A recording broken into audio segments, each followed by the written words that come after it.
At 0437 hours on the humid, windless morning of 12th March 1968, the perimeter lights around Fire Support Base Mercer flickered against a curtain of drifting mist, the kind that clings low to the ground, as if hiding the intentions of the jungle itself. The claymore pits were still slick from night rain. The bamboo beyond the wire hardly moved, yet every Marine on the northern fighting position felt the same unspoken tension rising through the earth. In the center of this uneasy silence stood Lance Corporal Daniel Rourke, lean, hollow-eyed, from 3 weeks without a proper night's sleep, holding his M16 with the weariness of a man who knows dawn invites danger rather than relief. 4 hours from now, his forbidden trick, whispered about in the battalion like a superstition, would break the will of a hardened Viet Cong sapper unit that had stalked this outpost for days. But at that first moment, all he knew was the smell of wet earth and diesel mixing with the faint sweetness of crushed vegetation, and the sense that something predatory was moving in the dark beyond the wire. The Vietnam War had reached a volatile stage. Weeks after Tet, though the official line insisted that the offensive had failed. For every village retaken, another shadow network of sappers and local VC reorganized under the canopy. Intelligence warned that this region of Biên Hòa Province hid a specialized SAP unit known as the Tuan Loy Group, experts in infiltration whose presence near Mercer threatened the entire artillery line, supporting operations into War Zone D. If these men broke through here, they could cripple 2 howitzer batteries and punch a hole in the division's northern cordon.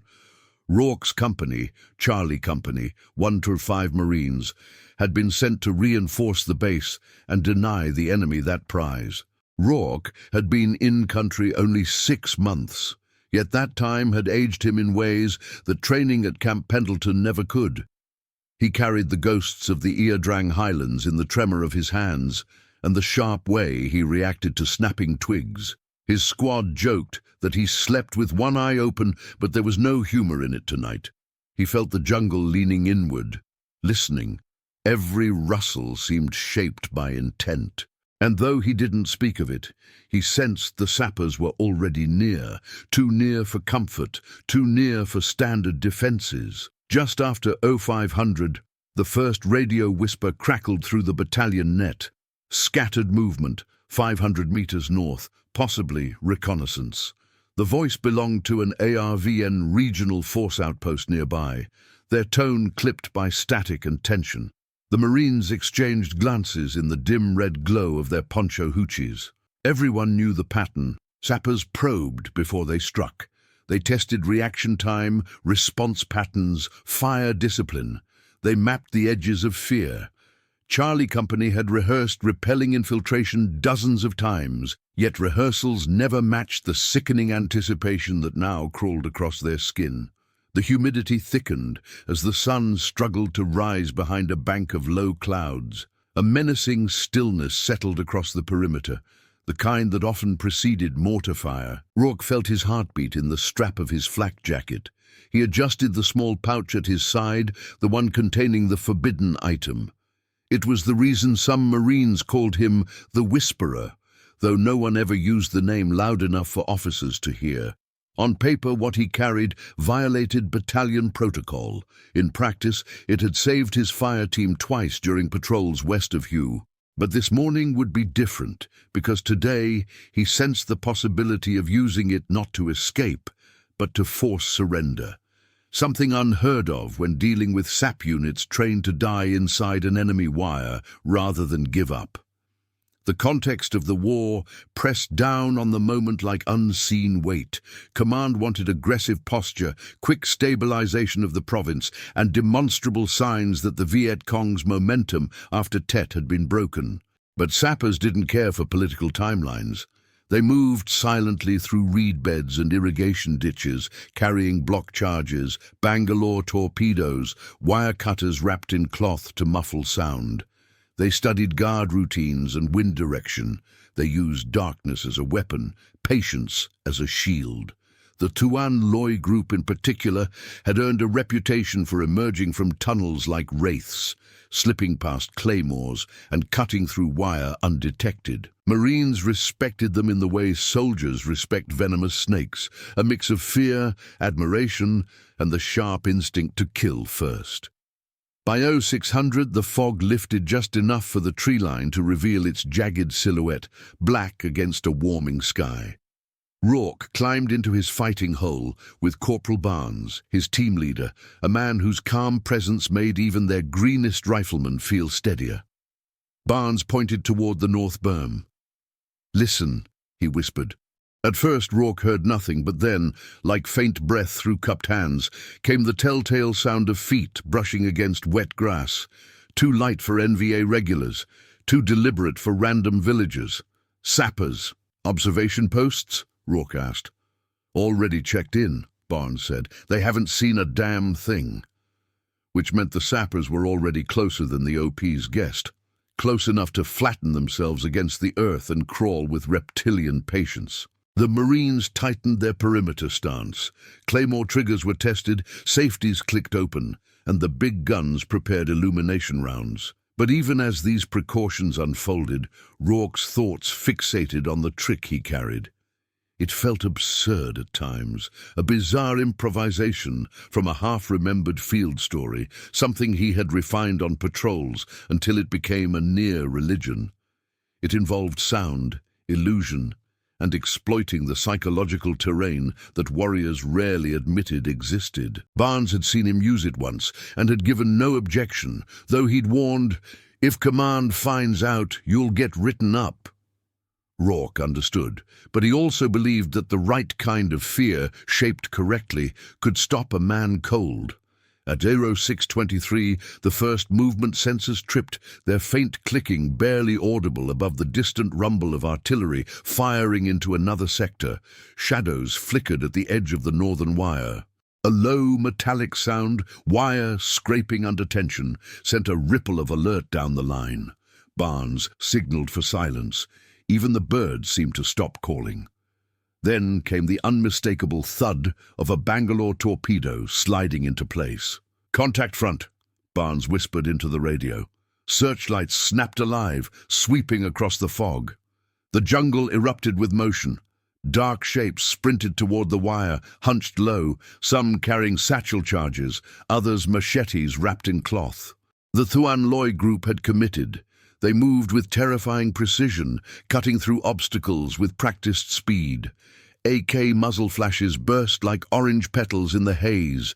Rourke felt adrenaline surge through his body, tightening every muscle. He was ready to fire, ready to kill, ready to hold the wire, but Barnes grabbed his shoulder. "Not yet. Your moment's coming." Rounds zipped overhead as Marines unleashed controlled bursts from M16s and M60s. Claymores detonated with concussive roars that tore through the fog and shredded the first wave of attackers. Yet more sappers pressed forward, crawling beneath the smoke, pushing the Bangalore deeper. The wire shook violently as explosions tore gaps wide enough for a man to slip through. The base was seconds away from penetration.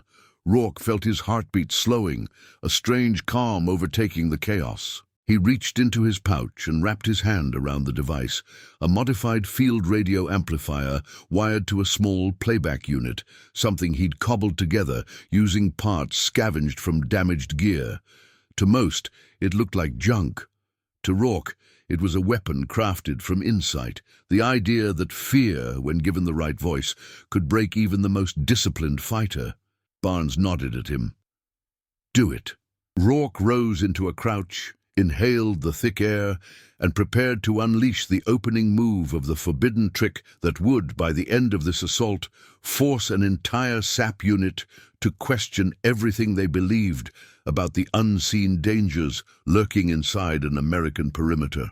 The moment Lance Corporal Daniel Rourke activated the device, the jungle seemed to inhale, as though the very air sensed the unnatural sound about to unfold. The small speaker, camouflaged with tape, mud, and bits of foliage, was wired to an amplifier that no field radio tech would have approved for frontline use. But Rourke's forbidden trick had nothing to do with official doctrine. It came from a fragment of rumor he'd heard months earlier in Hue, that some VC units believed American special units employed ghost-calling weapons, devices that mimicked the voices of the dead. The rumor had been born from misinterpreted PSYOPs broadcasts, but like many myths in wartime, it mutated. Rourke seized the idea and shaped it into something far more personal. He flicked the switch. A low, warbling tone crept across no man's land, something between a wounded whisper and a subterranean hum that slithered through the fog. Then, layered beneath the hum, a voice began to rise, fractured, distant, stretched by distorted frequencies. It was the voice of a Vietnamese man crying out in a wavering tone, calling in a dialect common to this region. The words were not random. Rourke had spent weeks crafting the recording, convincing a bilingual ARVN interpreter to help him. Together they shaped a message meant to pierce the sapper psyche. The voice wailed, Quay lai, chet trong hang rao nai, lin hon maquet, Quay lai, brothers, turn back, turn back. Death waits inside this wire, spirits are trapped here. Turn back. Its cadence rose and fell like breath from the underworld. For a split second, even the Marines paused, unsettled by the eeriness. The sound did not resemble anything produced by standard equipment. It was too living, too mournful, too precise in its cultural resonance. It drifted over the battlefield like smoke, bending with the humidity, thickening in the ravines between sandbags and wire obstacles. The effect on the attackers was immediate. Not dramatic, not cinematic, but deeply human. Some sappers froze mid-crawl, their shapes half hidden in the grass. Others hesitated as they prepared to throw charges. A few jerked their heads upward, scanning the fog, as if expecting an apparition to step forward. Through night vision scopes, Marines saw confusion ripple through the sapper ranks. These were men trained to resist fear, conditioned to die silently inside an enemy perimeter. Yet they too were sons of villages where superstition coexisted with ideology, where stories told by elders lingered in the mind long after political doctrine tried to replace them. Barnes let out a low whistle. You weren't lying. They don't like that one damn bit. But confusion was not enough. The Thuan Loy group regrouped quickly, their squad leaders snapping orders in terse whispers. A second wave attempted to press through the blasted wire gap. One sapper, face streaked with mud, sprinted forward, holding a satchel charge over his head. Rourke fired a burst that dropped him mid-stride. Another crawled under the debris, only to be torn apart by an M60's strafing line. Still, the push did not break. If anything, the sappers seemed determined to prove their discipline against whatever sorcery they believed they heard. Rourke inhaled sharply, then toggled the second setting on his device. The speaker released a sudden, piercing shriek, like a man caught between life and death, followed by the voice returning with more intensity, screaming warnings of cursed ground, mourning brothers lost in the wire, begging the living not to join them. The sound swirled unnaturally, bouncing off sandbag walls and artillery revetments, making its source impossible to pinpoint. Marines along the line exchanged glances. Many had seen psychological warfare tactics before. Leaflets, loudspeakers, broadcasting surrender instructions, but never anything like this spectral cry echoing through the mist. The sappers faltered. Several abandoned their charges. One broke into a full retreat before an officer clubbed him back into formation. But the resolve of the attack had cracked. Even their leaders sensed the shift. They tried to restore momentum by initiating the next phase. Indirect fire. A thump echoed from the darkness. Mortars. Barnes slammed Rourke down into the fighting hole, just as the first explosion rocked the southern berm. Earth rained over them, the shockwave rolling through their chests. The jungle ignited with overlapping detonations, each illumination flare, painting the battlefield in violent white pulses. Rourke felt grit in his teeth as he pressed his helmet tight, listening for telltale whines of incoming rounds. The base shook under the barrage. Radio nets lit with panicked reports. casualties in the eastern sector. Ammo dump threatened, one of the 105s temporarily silenced by near hits. Amid the chaos, the sappers surged again, using the noise to mask their advance. Rourke wiped mud from his amplifier and prepared to activate the third phase of his trick. This one was riskier, bordering on cruel, but the situation demanded escalation. The wire had too many gaps. The Marines were stretched thin. If the attackers breached in strength, the artillery batteries would fall next, and the entire defensive corridor would unravel. He switched tracks. The speaker emitted a new voice, this time younger, frantic, pleading for help. Rourke recognized it as the recording of a captured VC courier who had died of his wounds weeks earlier at a battalion aid station. The interpreter had helped translate the dying boy's words, which were fragmented and filled with terror. Rourke had stitched the fragments into something the sappers would interpret as a comrade, trapped and calling from within the wire, warning that the Americans had summoned vengeful spirits to guard their base. The message was macabre, manipulative, and effective. In the fog, several sappers stopped entirely. Some knelt. One dropped his rifle and covered his ears. Others shouted back at the voice, insisting it was a trick.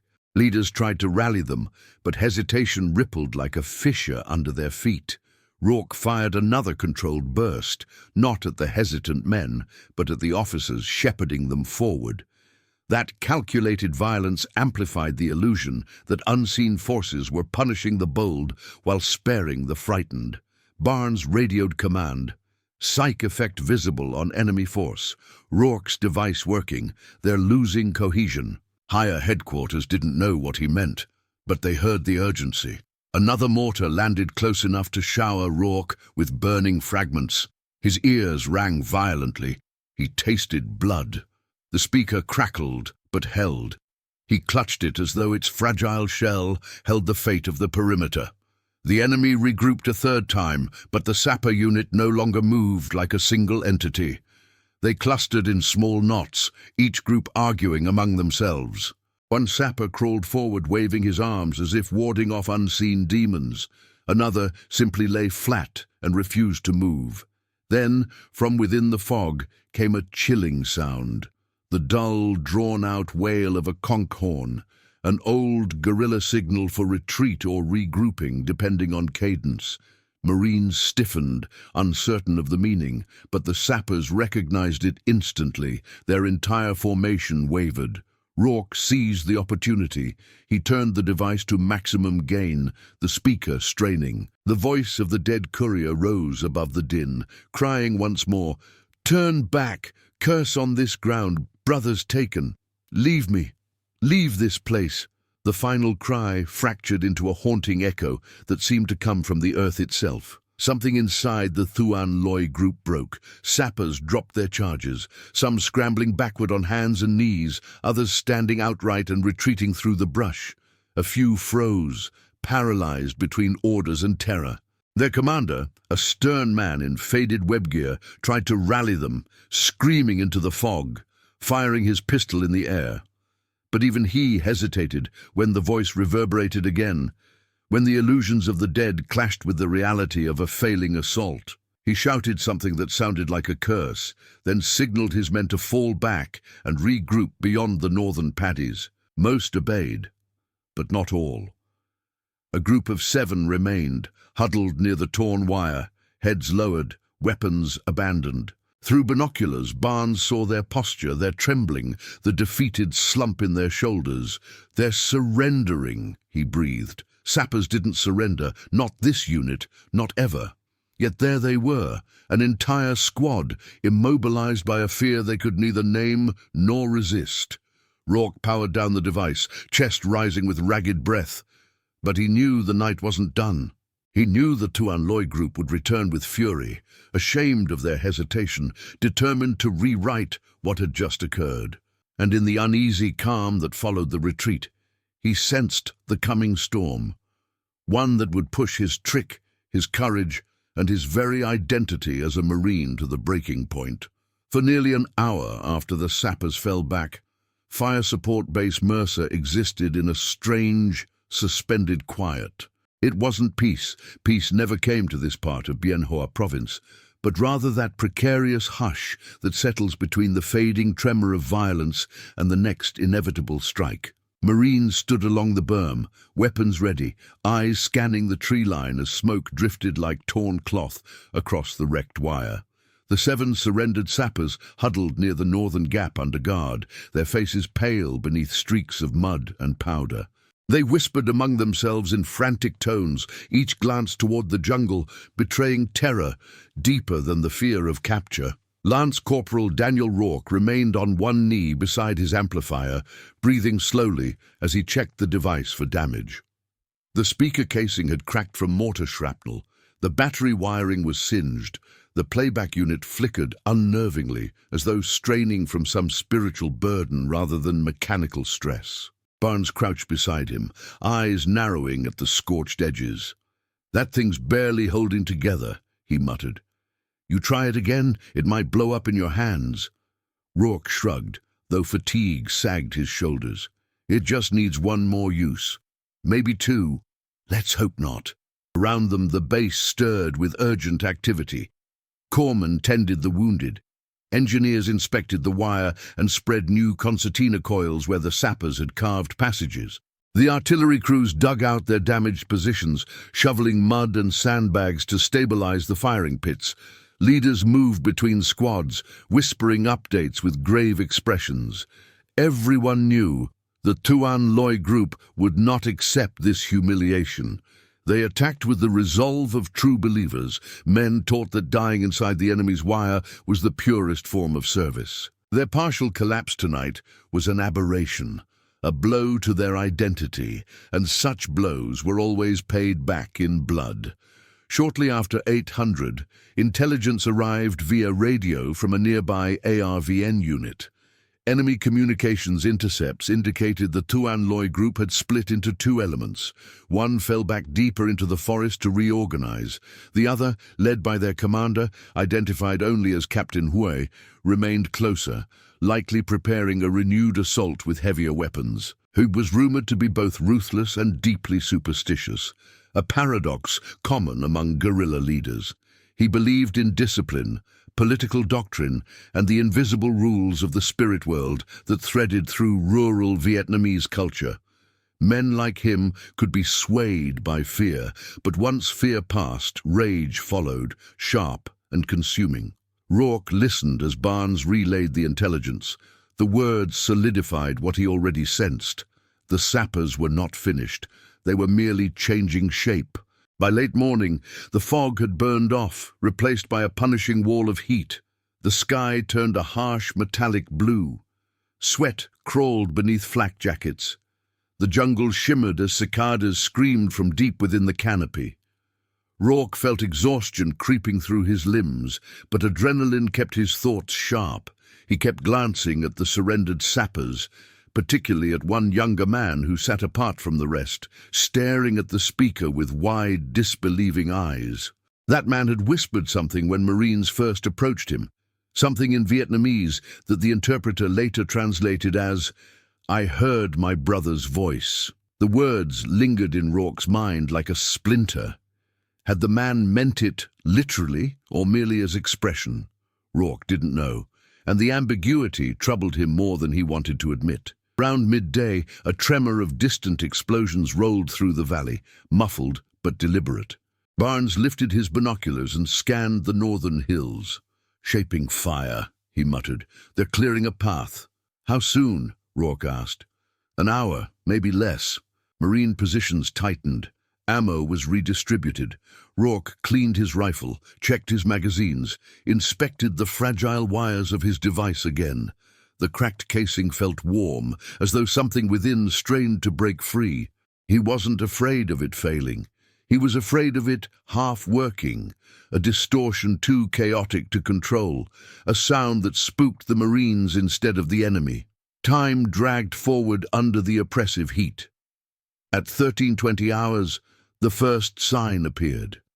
A low, rustling wave sweeping across the northern tree line, not from wind, but from coordinated movement. Then, almost gracefully, tree branches dipped as camouflaged ropes tightened. Something heavy shifted behind the foliage. "RPG teams," Barnes said. "They're setting up for a suppression run." A second later, the jungle flared with the flash of a rocket launch. The projectile streaked across the clearing and detonated near a machine gun nest, blowing sandbags skyward. Marines ducked as a second RPG slammed into a commo bunker. Splinters of plywood and dirt blasted across the deck. Then the mortars began again, more disciplined, better aimed, walking their pattern inward in methodical increments. The Thuan Loy group was not merely returning, they were returning with tactical clarity, as though casting aside superstition and leaning fully into their lethal professionalism. Barnes pushed Rourke down into the fighting hole. "You don't move until I tell you.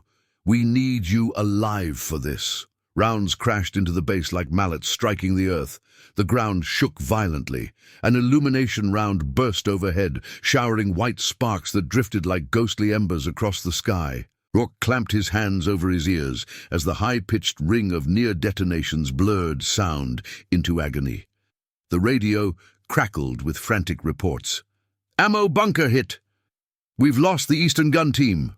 One of the howitzers is down!" But Rourke forced himself to focus. The sappers would attack under the cover of this bombardment. That was their doctrine.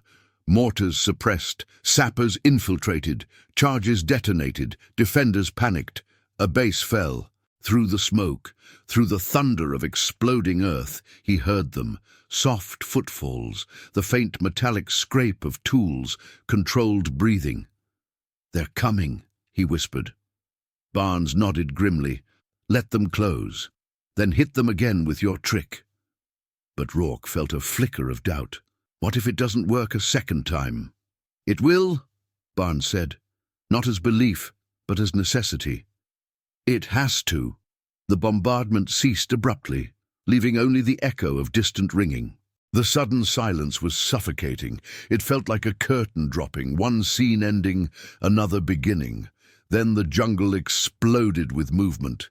Dozens of sappers surged from the tree line in a disciplined line, far more organized than the earlier assault. They rushed low, weaving as they advanced, RPG teams firing behind them. Some carried scaling ladders crafted from bamboo. Others hurled smoke grenades that billowed thick white walls across the open ground. The Thuan Loy group had abandoned stealth. They were charging with raw, unfiltered aggression. Machine guns roared, M16s cracked in controlled bursts. Marines called positions, distances and casualty reports over radios thick with static. But despite the hail of fire, the sappers pressed forward relentlessly, driven not by fear, but by fury. Their movements were synchronized, practiced, efficient. Their commander had reorganized them into a single, unstoppable wedge. Barnes grabbed Rourke. "Now!" Rourke flicked the amplifier switch. Nothing. His stomach tightened. He slapped the casing. The speaker buzzed weakly, letting out a faint, warbling hiss, but no words. Mortar shrapnel must have damaged the playback unit. "Come on," Rourke muttered, twisting wires with trembling fingers. A sapper sprinted within 20 meters of the wire, only to be cut down by a machine gun burst. Two more crawled beneath the smoke cloud, dragging charges likely meant for the command bunker. A third wave fanned out, cutting angles to flank the northern section. The device hissed again. Still no voice. Barnes looked at him with a mix of fear and urgency. "Rourke, they're about to breach. You gotta make it work." Rourke's pulse pounded in his ears. He ripped open the casing, sparks biting his fingers. He crossed two loose wires with the metal tip of a broken fuse. The amplifier shrieked to life, but the sound that spilled out was not the clean, mournful voice he'd crafted. It was distorted, howling, ragged, layered with broken echoes as though a dozen voices cried out from some collapsing void beneath the earth. The air vibrated, sandbags trembled, even Marines flinched as the unnatural wail rippled across the battlefield, and yet the sappers froze. In an instant their charge collapsed into chaos. Some ducked, covering their ears. Others spun toward the jungle, shouting warnings. The smoke drifted, revealing their faltering formation. Fear, real fear, returned to them, sharp as a blade. Rourke stared at the malfunctioning device, horrified by the sound, yet unable to stop it. He felt as though he had unleashed something he no longer controlled. Still, it was working, for the moment. But deep inside, he sensed the price for using it this way, a price that would reveal itself before the day was done. The malfunctioning amplifier's shriek clawed at the air like some wounded creature dragged from beneath the soil. Its fractured moans rippled across the clearing, echoing off bunkers, wire, and the shattered timber of the perimeter posts. Rourke felt the vibration resonate in his bones, a frequency both familiar and foreign, as if the device were channeling more than electricity. The sound was no longer the crafted illusion he had intended. It was something raw, primal, a voice of fear stripped of structure and given wild, jagged form. Even the Marines nearest him recoiled. Yet it was the sappers who suffered most. Where seconds earlier they had been a disciplined wedge driving toward the wire, they now convulsed into scattered silhouettes, hesitating, stumbling, shouting contradictions. Some sprinted backward toward the tree line. Others fell to their knees, clutching their heads, their world collapsing beneath the weight of a sound that tore at whatever spiritual armor they had forged through ideology and training. A few fired blindly, rounds sparking off sandbags and ricocheting into the sky. The Thuan Loy group prided itself on order, precision, and resolve. But no instinctive doctrine existed to counter the voice of the dead, made monstrous. Barnes shouted to the machine gun crew, "Hit the flanks, don't let them regroup." M60s roared, stitching arcs of fire across the gaps where the sapper lines had fractured. The jungle lit with muzzle flashes and screams. But the central thrust, 30 men strong only moments ago, stood frozen in the open, trapped between terror of the sound and the shame of retreat. Rourke realized the device was overheating. The makeshift battery pack glowed faintly beneath the cracked casing. A sour smell of melting insulation filled his nostrils. If he didn't shut it down, it might burst in his hands. But if he did, the sappers might recover, and once recovered, they would be furious, driven by vengeance rather than fear. Barnes grabbed his arm. "Turn it off, Rourke. You're gonna fry yourself." But the sound, malformed, uncontrolled, was still working. He couldn't stop. Not yet.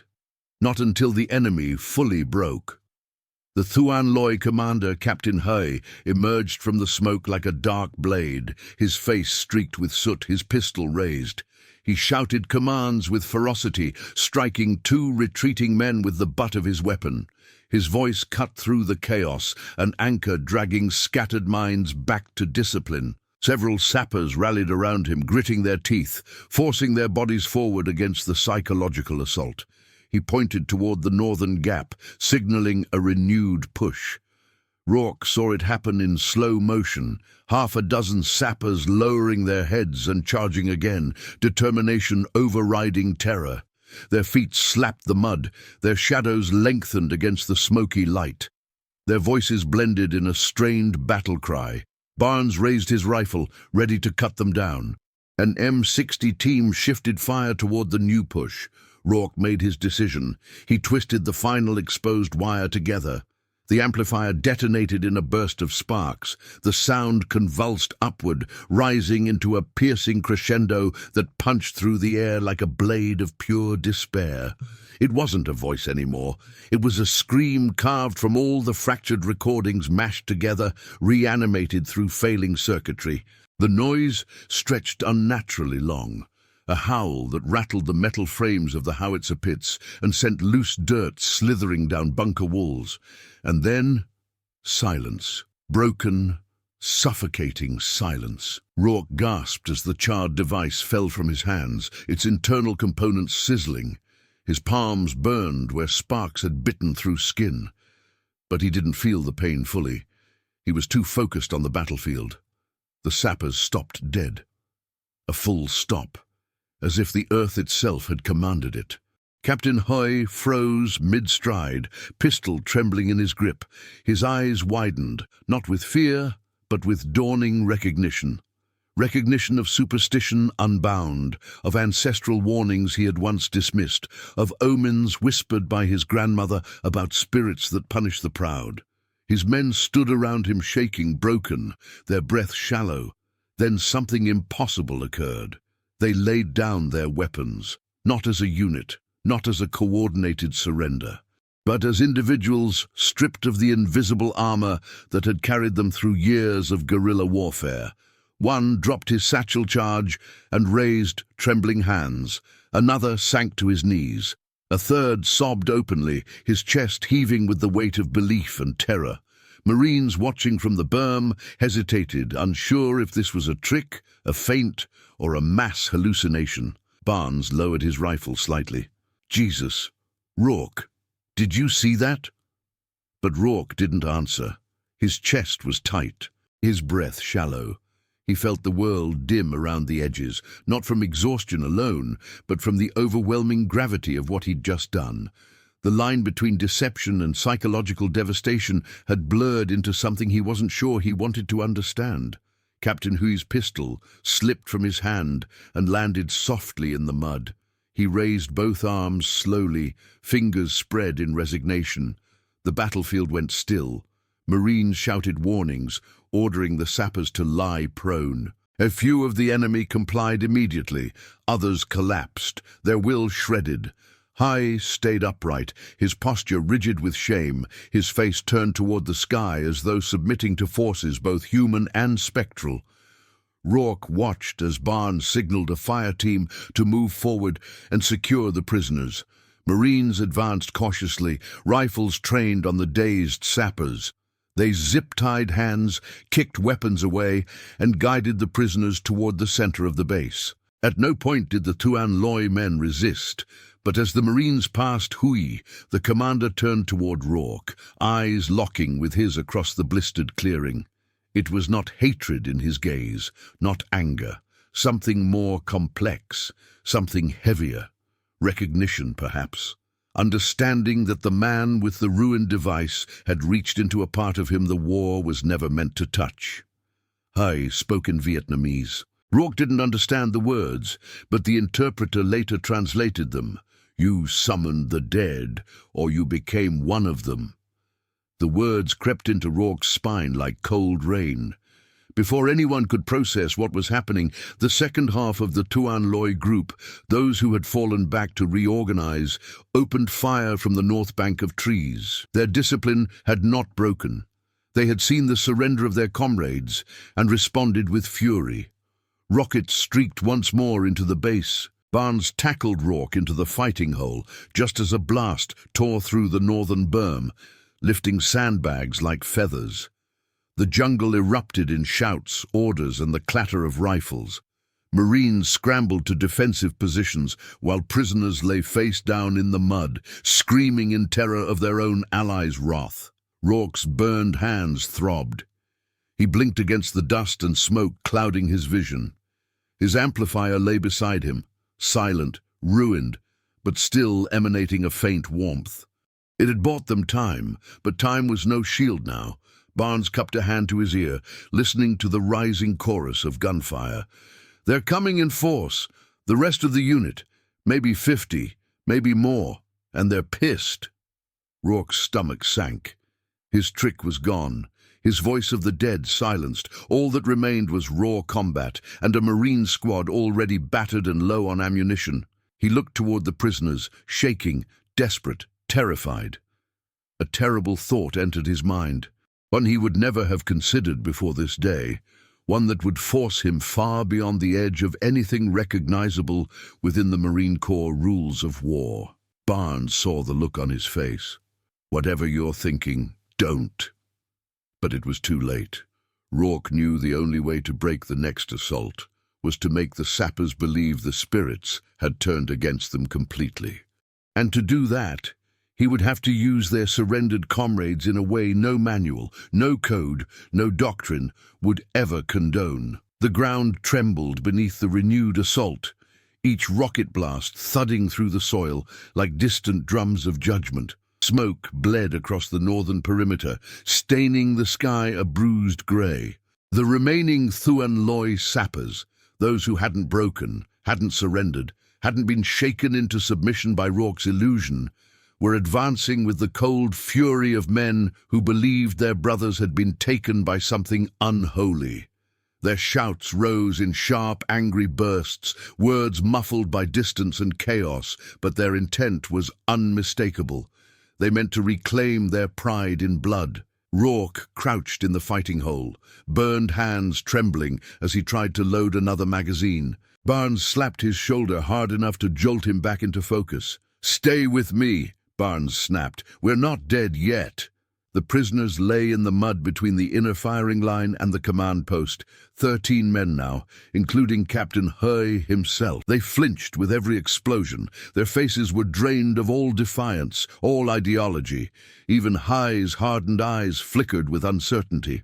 Rourke looked at them and felt an instinctive revulsion rising. Not at them, but at what he was contemplating. He wasn't a monster. He wasn't a torturer. He wasn't psyops. He was a Marine rifleman trying to keep his squad from being overrun. But the survivors of the Thuan Loy group were about to crash into the wire with the full momentum of outrage and betrayal, and he was out of tricks, except one. His amplifier was ruined beyond repair, a charred husk still faintly warm. Yet the memory of the scream it had produced, the effect it had carved into the enemy's psychology, lingered like a ghost in his ears. That sound had broken hardened fighters. It had forced them to see the perimeter as cursed ground. It had made the enemy believe that the dead reached upward to drag down the living. Now he had to make them believe again. He crawled out of the fighting hole before Barnes could stop him, stumbling toward the cluster of prisoners. A corpsman shouted, "Stay down! You'll get your head blown off!" But Rourke barely heard him. He reached the prisoners as a rocket slammed into the eastern berm, showering them with dirt. Captain He lifted his head. His voice was steady despite the chaos. "Why do you come here?" he asked in Vietnamese-accented English, "instead of killing us?" Rourke knelt, ignoring the scorch marks on his palms. He pointed toward the tree line where the rest of He's men advanced, shadows weaving between bamboo and smoke. "I need them to stop," Rourke said, voice tight. "And you're going to help me?" He's eyes sharpened. "We will not betray them." "You already did," Rourke said softly, "when you surrendered." The words hit harder than he intended. He's jaw tensed, shame rippling through the prisoners around him. A rocket exploded near the wire, and a Marine went flying backward, screaming for a corpsman. The front line was collapsing inch by inch. Barnes sprinted toward them, dropping beside Rourke, with fury flashing in his eyes. "What the hell are you doing? They'll kill you before we get anywhere near." Rourke grabbed his sleeve, pulling him close. "I need their voices." Barnes stared. "What?" "Their voices," Rourke repeated. "If they shout for their own men to stop, panic them, tell them the spirits have taken the surrendered, they'll break. I know they will." Barnes swore under his breath. "Rourke, they're sappers. They'd rather bite off their own tongues than do what you're asking." Rourke looked at Hui. "Would you?" The commander of the Thuan Loy group met his gaze with a steadiness that defied the chaos around them. "You misunderstand us, Marine," he said. "We do not fear death, but we fear dishonor." Till another rocket shrieked overhead, slamming into the motor pool. Flames roared. Marines shouted orders, dragging hoses, returning fire blindly through the smoke. The enemy was nearly at the wire again. Rourke could hear their boots slapping mud, their breath rising in ragged bursts. He leaned closer to He. "If your men die here, they die believing you were taken by demons. Your legacy dies with you, or—" He swallowed hard. "Or you call to them, tell them the curse has taken you. Tell them retreat is the only way to survive." He's expression didn't change, but something small, a flicker, shifted behind his eyes. "You want me to become a ghost," he said. "I want you to save the rest of your men," Rourke replied. For a moment, the battlefield noise fell away. Rourke saw Hai not as an enemy, not as some faceless guerrilla commander, but as a man bound by the weight of duty, myth, and expectations carried since childhood. Men like him weren't easily broken, but they could be persuaded by something deeper than fear, honor, survival, legacy. Another explosion ripped the air. Marines were falling back from the shattered northern berm. The Tuan Loy sappers were seconds away from breaching. Hai exhaled slowly. Then he nodded.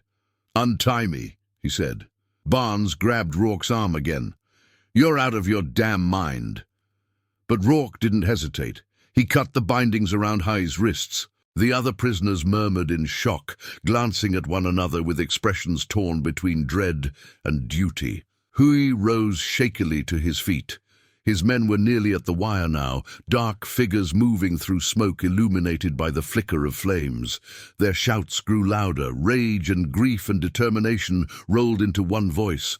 Rourke pointed at the incoming wave. "Shout!" Hui closed his eyes for a heartbeat, summoning something ancient inside himself. Then he cupped his hands to his mouth and released a cry that sliced through the battlefield like a spear. It was the same cadence the amplifier had imitated, but real, human, terrible. A warning screamed in the dialect of his home village. "An Kwelai, Lin Hondoi Jat Jakeo Chung Toi Suong, Jung Vao Rut Luin Gai." "Brothers, turn back. The spirits beneath the earth have taken us. Do not enter. Retreat. Retreat now." The prisoners around him joined the cry, some willingly, others in broken, trembling fear. Their voices rose, blending with Hui's, forming a chorus of despair that echoed with uncanny similarity to the electronic spectre Rourke had created earlier. The effect was instantaneous. The advancing sappers stumbled as though struck by a sudden blast of wind. Their formation faltered, the front line skidded to a halt. Several dropped to their knees, staring at the prisoners with horror. One screamed and fired his rifle into the dirt. Another backed away, shaking his head violently. Barnes watched in disbelief. "I'll be damned!" But it wasn't over.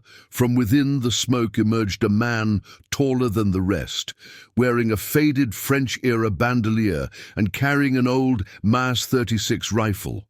Hai's second-in-command, Lieutenant Pham. His face twisted with disgust as he saw his commander shouting among Americans. He raised his rifle, aiming at Hui. Rourke reacted before thinking. He lunged, tackling Hui to the ground as a shot cracked past his ear. Prisoners screamed. Marines returned fire instantly, rounds slicing through the smoke. Pham vanished behind a tree, cursing. Barnes dragged Rourke and Hai back behind sandbags as another volley erupted. "You almost got your head blown off," Barnes shouted. Rourke ignored him. He looked toward the wire. The Tuan Loy advance had collapsed again, but this time not from fear alone, from betrayal, from confusion, from the sudden wrenching collision of belief and reality. Some sappers fled into the trees outright. Others staggered backward, unable to reconcile what they saw. A few still moved forward, but without coordination, without conviction. Their assault was broken. Hai sat on the ground, breathing hard, staring at nothing. Rourke looked at him with respect and a faint, bitter sadness. "You saved their lives." Hai did not answer. Perhaps he hadn't heard, or perhaps he didn't believe it. The gunfire tapered off. Marines held the line. The Tuan Loy group retreated, this time fully, definitive, shattered in both spirit and formation. And as the echo of battle faded into the distant hush of the jungle, Rourke felt a weight settle on his chest. Not triumph, not relief, but something darker. Something shaped by the knowledge that he had crossed a line, invisible, yet profound. Barnes crouched beside him.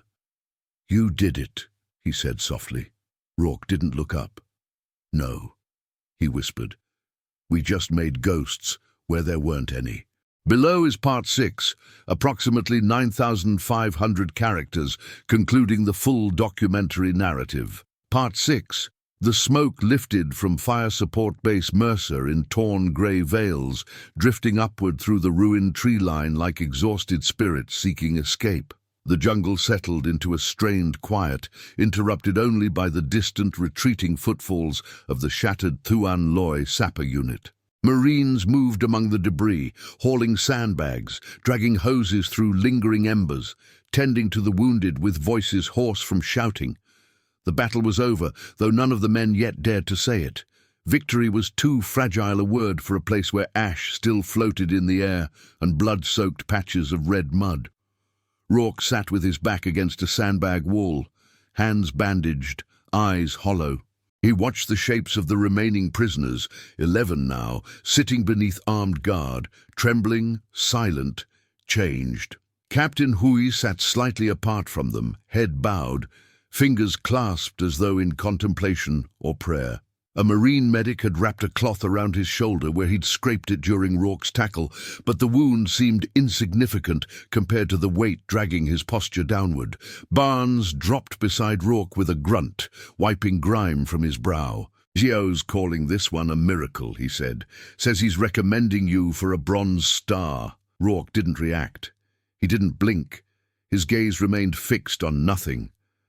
Barnes waited, then sighed. "All right, not your style. But you saved this place, whether you like it or not." Still nothing. Barnes nudged him. "Talk to me, man." Rourke swallowed, throat raw from dust and adrenaline. "It didn't feel like saving," he said quietly. "It felt like I broke something in them that shouldn't have been touched." Barnes exhaled through his nose. "War breaks everything, Rourke. Sometimes we choose what breaks so other things can live." But Rourke shook his head. "You didn't see their eyes, when they heard Hai's voice, when they thought the spirits were dragging him from the earth." His voice cracked. "I didn't just scare them, I took something from them." Barnes didn't argue. There was no point. Even victory felt like a sin when won through manipulation of the human soul. As the sun climbed, officers converged to debrief the event. Word spread through the battalion with the velocity of rumor, how a single Marine had leveraged superstition to force an entire SAP unit to collapse. Some Marines told the story with awe, others with discomfort. A few refused to discuss it at all, unsettled by the uncanny sounds they'd heard that morning. When the battalion interpreter approached, he knelt by Rourke with a hesitant expression. "Captain Hai would like to speak with you," he said. Rourke stiffened. "Why?" "He says he owes you words." Barnes gave Rourke a look that said he didn't trust the idea. "I'll stay close," he muttered. Rourke followed the interpreter to the guarded prisoners. Hai lifted his head as he approached, his dark eyes steady, no longer clouded with the panic of battle. He looked strangely calm, as though whatever storm had consumed him earlier had now passed, leaving quiet devastation in its wake. Hai spoke quietly. The interpreter translated. "You made me call to my brothers. You made me tell them to flee. This is a wound that will not heal." Rourke's chest tightened. "I didn't want to hurt you," he said. "I wanted to stop them from dying." Hai listened, head slightly tilted. After a moment he replied again, "You believe you acted with mercy. Perhaps you did, but understand this, Marine. To us, fear of the dead is older than this war, older than these uniforms, older than your nation itself. When you used their voices, you fought not just the men before you, but their ancestors. Their stories, their beliefs. This breaks more deeply than bullets." His words struck like quiet thunder. Rourke lowered his gaze. "I'm sorry," he said. Hai studied him, then gave the smallest nod. "You carry sorrow. That means you are still a man, not a weapon." The interpreter hesitated before adding the final sentence Hui spoke, words delivered with a gentle gravity. "My men will remember you. Some with hate, some with gratitude, but all with fear, and fear shapes history." Rourke stepped back, feeling the weight of those words settle somewhere deep in him, a weight he suspected he would never shed. By mid-afternoon, evacuation helicopters thundered in from the south, their rotors chopping the humid air. Dust billowed as medevac crews loaded the wounded, while MPs escorted the prisoners aboard a separate aircraft. Captain Hui paused at the ramp, glancing once more toward Rourke. Something unspoken moved between them. Recognition, perhaps, or the mutual acknowledgement of having crossed a line that neither wished had existed. Then he vanished into the helicopter, swallowed by shadows and noise. As the UH-1s lifted off, their departure stirred the dying embers of the battlefield. Rourke felt the rotor wash blow across his bandaged hands, stinging them with grit.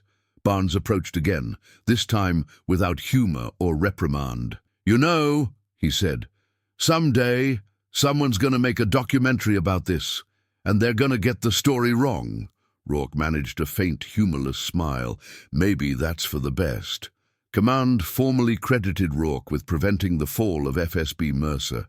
His file recorded the event as an innovative psychological intervention under extreme combat conditions. The Bronze Star recommendation went through, but none of the paperwork captured the truth of that morning.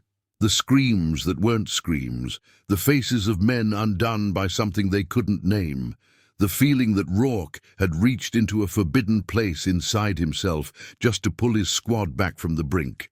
He rotated out of Vietnam 8 months later, carrying scars that no medical officer had documented. Back home, he drifted through civilian life, uneasy in quiet rooms, unable to sleep without imagining the tremor of distant mortars. Nights brought the echo of that distorted howl, the moment his device had cracked open the invisible barrier between fear and madness. He worked odd jobs, moved between towns, tried to convince himself that he had done what any Marine would have done. But the voices stayed, not literal voices, just memories shaped like them. Memories of men breaking under a sound he had created. Memories of Captain Hui shouting across the battlefield, his voice trembling between surrender and sacrifice. Years later, when historians interviewed him for an oral history project, Rourke spoke carefully. He never mentioned the forbidden trick by name. He never described the amplifier or the playback unit. He simply said, "We used what we had. And sometimes what we had wasn't something we should have used." The interviewer asked if he regretted it. Rourke paused for a long time before answering. "I regret that it worked," he said softly, "because if it hadn't, I'd only have to live with losing the base, not with knowing how easy it was to break the human spirit." He lived out the rest of his years in quiet obscurity, seldom attending reunions, seldom speaking of the war unless pressed. Barnes visited him once, decades later, bringing an old rusted bayonet he'd found in a footlocker. They talked for hours about everything except Vietnam. Yet when Barnes finally rose to leave, he rested a hand on Rourke's shoulder and murmured, "You saved us, don't ever forget that." But Rourke already had. Or rather, he had tried to. Some memories defy erasure. As for the Thuan Loy group, their shattered assault on FSB Mercer became a cautionary tale whispered among guerrilla cadres. Some said the Americans had summoned ancestral spirits. Others claimed traitors among the sappers had cried warnings of cursed ground. A few insisted the entire event was a fabrication of psyops, but none who survived ever attacked Mercer again. In later years, Vietnam War scholars debated the psychological factors at play, arguing over superstition, battlefield stress, and cultural vulnerability. They cited the incident as a rare example of mass surrender among elite sapper forces. But the deeper truth, the part that belonged only to the men who stood in that smoky wire, never fully surfaced. Because history remembers battles, it remembers casualties and maps and outcomes, but it rarely remembers the invisible weapons, fear, honor, belief, desperation, wielded in the liminal space between life and death. In the end, one Marine's forbidden trick faded into classified reports and hazy recollections. Yet the legacy of that morning endured in quieter ways, in the tremor of veterans' voices as they recounted what they heard, in the stories passed through generations of Vietnamese villagers, in the lingering sense that the Vietnam War was fought not only with bullets and mines, but with the unseen forces that shape human resolve. And now, retold across decades, The story of Lance Corporal Daniel Rourke stands as a reminder that the battlefield is not just a place of fire and steel. It is a crucible where the mind becomes both weapon and casualty. If you've made it this far into the documentary, consider sharing your thoughts on how psychological warfare shaped the Vietnam War. And if this story moved you, subscribe for more cinematic deep dives into the hidden corners of history. Your engagement keeps these forgotten stories alive.